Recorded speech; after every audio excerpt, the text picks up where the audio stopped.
Welcome back to the channel, guys. Hope you are doing extremely well, and in this video we are going to discuss the question 1863 of LEETCODE, which is an easy category. Okay, so what does the question say? The question says that you have to provide me the sum of all subset of XORs, right? So the question says that it will give you an array, right? Suppose your array is, let us take this example only. So suppose your array is 2 5 6 2 5 6.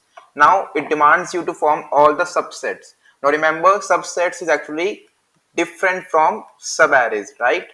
Is not equal to subarrays, right? Subset means I can choose any number of elements in any order. Whether in subarray it is contiguous, the location of those elements should be contiguous, they should be consecutive, right? So in the case of this 2 5 6, what are the subsets possible to me? First of all, empty subset, right? I don't choose any element. Then I choose one element, so I can choose 2, I can choose 5, I can choose 6, right? Talking about two elements, so I can choose 2 and 5, I can choose 5 and 6, I can choose 2 and 6, right? Moving forward, three elements, again one combination possible, 2 5 6 all inside it, right? So these are the possible subsets of the question 2 5 6. Now the question demands me to calculate the XOR. For an empty array, it says the XOR will be 0, so I will take it as 0 here. Now taking the XOR element, so 2 will give me the XOR of 2, right? 2 will give me the XOR of 2, 5 will give me the XOR of 5, 6 will give me the XOR of 6. For those of you who do not know what is XOR, so let me tell you. So XOR is actually, suppose I take the XOR of 2 and 5, I take the XOR of 2 and 5, so I will first represent 2 in its binary form, which is actually equal to 0 0 0 0, and up till at last it will be 1 0. Similarly, 5 will be represented as 0 0 0 0, etc, etc, etc, and 1 0 1, right? These are the binary representation of these two numbers, right? Now the XOR actually works as bitwise XOR. So the truth table of XOR is 1 1 1 0 0 1 0 0 1 1, right? Whenever there are different, the elements present at each position are different, in that case I will do 1, so it will be 1 here. But in the case when both elements are same, 0 is paired up with 0, 1 is paired up with 1, so in this case it will be 0 0. This is the truth table of the XOR. That means 0 XOR 1 will give me 1 here, 1 XOR 0 will give me 1 here, and it is 0 here. So 0 1 0 XOR 1 will give me 1 here.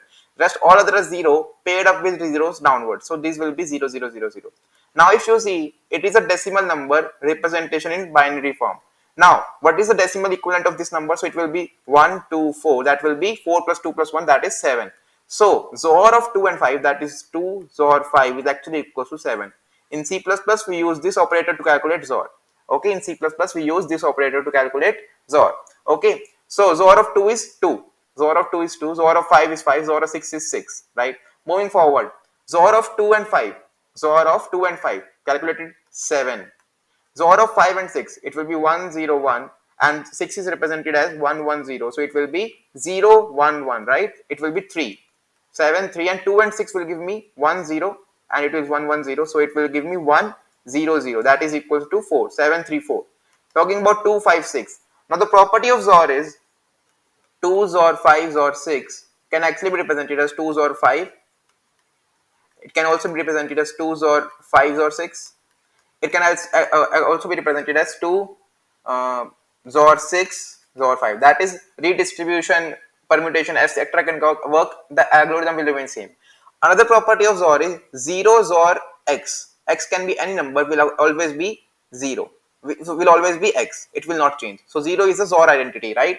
Like we have the multiplicative identity, additive identity. 0 is a XOR identity. Also, x XOR x, that is a number XOR with itself is always 0. The number XOR with itself is always 0. It is actually easy to prove. So suppose I take x as 5. So 1 0 1 XOR with 1 0 1. So it will be 0 0 0, right? So you can see it is converting to 0, right? Some same way it can also be proved.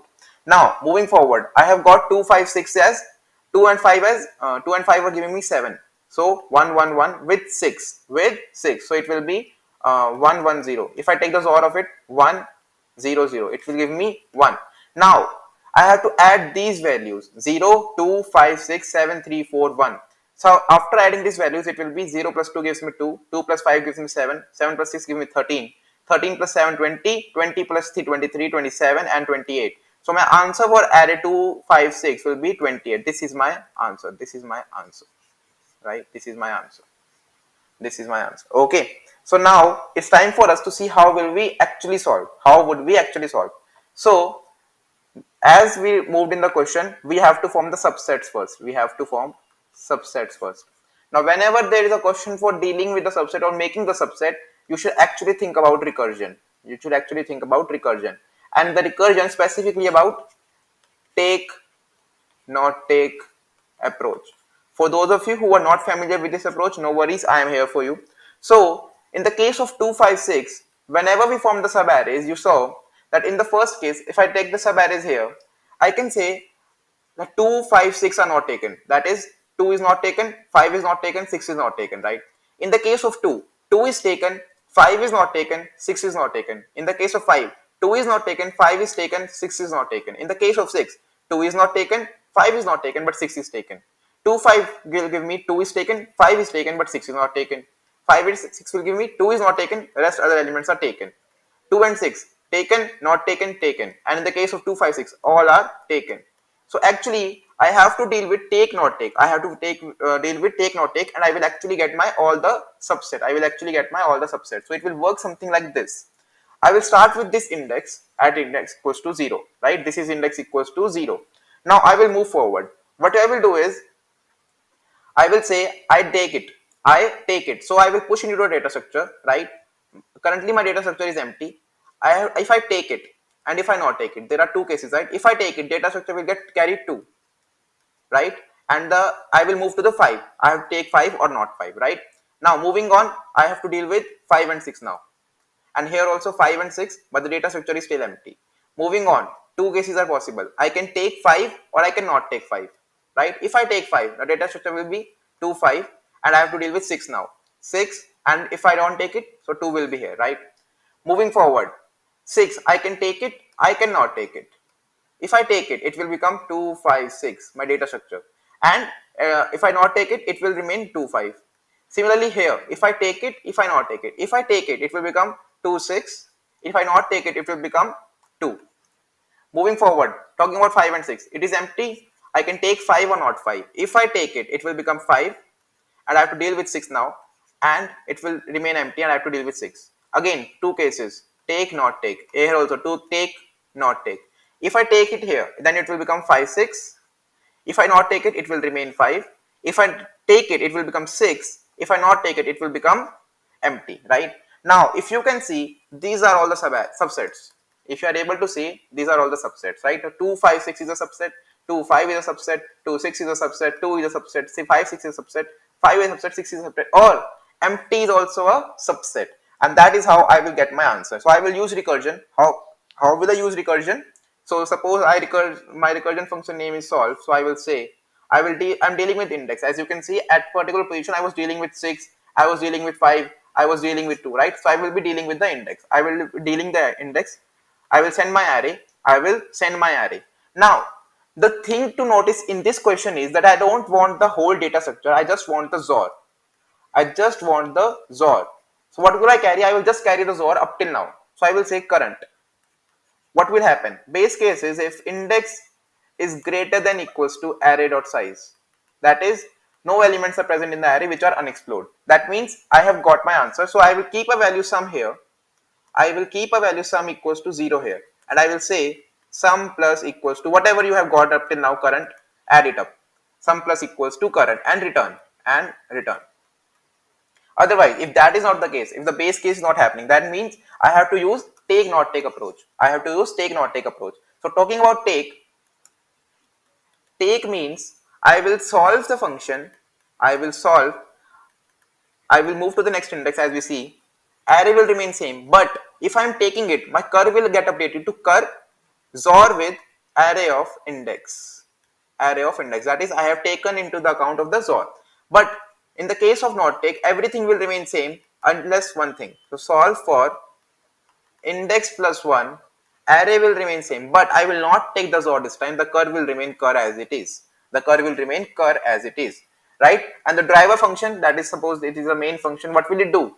It will just call for solve with index equal to 0 because it is my starting index. Array will remain same, and I will start my cur with 0. Why 0? Because I explained the 0 XOR x is equals to x.